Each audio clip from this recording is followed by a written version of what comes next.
Welcome to Pindar Poetry. We hope you learned something new. In this video, I will explain how to use Gemini prompts. First, clearly define your goal. Think about what information you need or what task you want Gemini to perform.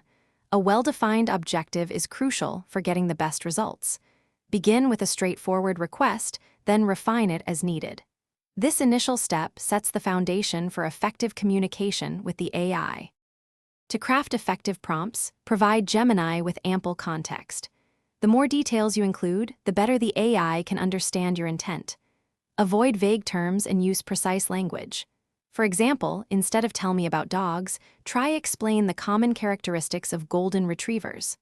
Also, specify the format you prefer, such as a list, paragraph, or table, for a more structured output.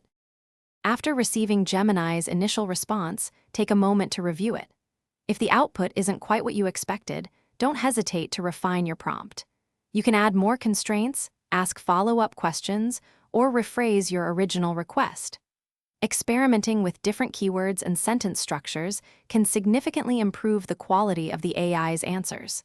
This iterative process is key to mastering prompt engineering.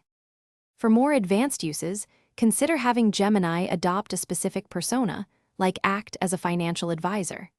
This can yield highly tailored responses. For complex tasks, break them into smaller, manageable steps, prompting Gemini for each part. You can also ask Gemini to explain its thought process, which helps in understanding how it arrived at an answer and further refining your prompts for future interactions. Thanks for watching. Consider subscribing if we helped you.